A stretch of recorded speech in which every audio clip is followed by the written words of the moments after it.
Hey everybody, welcome back. It's Charlie and we're cruising through the Temple 420 Bible study. Gotta get the level of music up just right. We're gonna be in the Torah today, studying Proverbs 18. We're gonna hear the word Torah, then we're gonna flip to the Greek and listen for the word Torah and see if we hear it. Because if we don't hear the word Torah and it's been removed from the Greek, then everybody in 2020 needs to go out and say, I'm sorry, they removed the word Torah from the Greek or from the Hebrew. At that point, oh my goodness, Hashem and the word Torah? Yeah, I guess so. Did they remove Judaism from the book? Yeah, I guess so.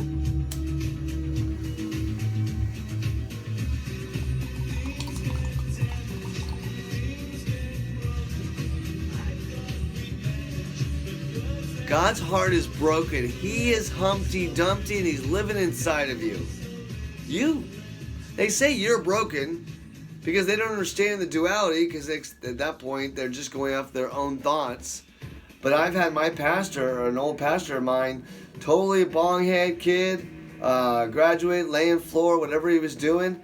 And he said, man, little voice inside of my head said, you should stop swearing. And so he says, he put down the bong and he became a Christian. And the bong never said, become a Christian. It just said, stop swearing because I don't like those words. You should only speak the words of God. And if you're going to speak, what better words to speak, right? So with that, let's get to Proverbs 18 in the Torah. And then we're going to hear the flip of Proverbs 18 in the Greek. You guys ready to study? Good. One who removes himself to court lust will be exposed in every Torah conclave. Now, if you're not curious about what that means, then you're going to go on and you're not going to even think twice about it in the Greek. But that sentence is huge, because if it says, if you're on the path of Torah and you're like, oh, I'm just going to go over here to court something else, like a female or a male, or the court that desire that's in your belly, not in your mind, well, you're going to be exposed. And how is it described in the footnotes is why I love Torah, because it's studying.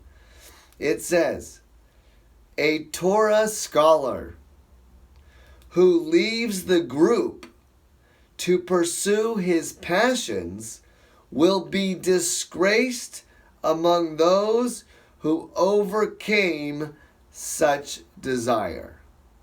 And there is the separation that I'm speaking of. It is absolutely really important to understand. There's a reason why Jesus is Jewish and Paul is Jewish, and they have the offerings, and now the body is the temple. And the reason why we have Christianity is they took the Jewish story, translated it into Greek, inserted Jesus, inserted Christos, inserted Jesus, inserted this, took away that, changed Cannabis or Cana and Bossum to Calamus, and voila, we are falling in love all over again with an image of an idol in the calf or a lamb. But we did not fall in love with the aroma of Christ, because no one knows what it is. So, with that, let's read a little bit in this, and then we'll go to let's read the beginning of 18 in the Greek, of course. And then we'll just finish the video, and we'll see where we are. Somebody asked me the other day if we actually rented a studio, could I talk for 30 minutes? I'm like, I could talk for 3 hours straight about God. Or more. So here it is in the Greek. An unfriendly person pursues selfish ends, and against all sound judgment starts quarrels.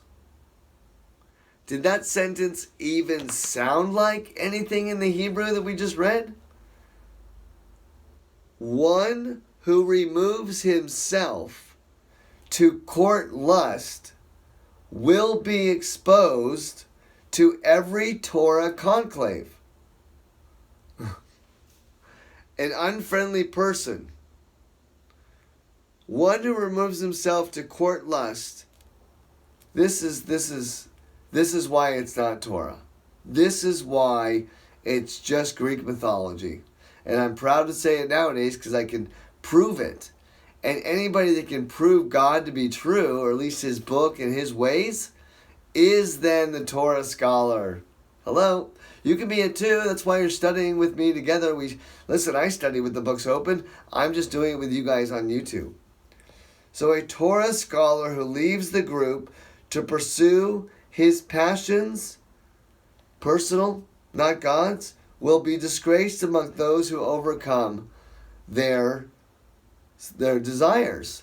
And it's sort of like, hey, it's a Hebrew fraternity. It literally is Lambda Chi Alpha on the Hebrew side, not the Greek side. Instead of a beer bong, we just use a bong, okay? It's really a much better fraternity because we're totally awake and we love our little sisters, but we would dare not, beep, beep. Sorry. So, I'm going to leave that as the beginning of 18a. Pause it right here, rest my voice, and we'll get to the rest of 18 in looking at the Greek versus Hebrew. Baruch Hashem.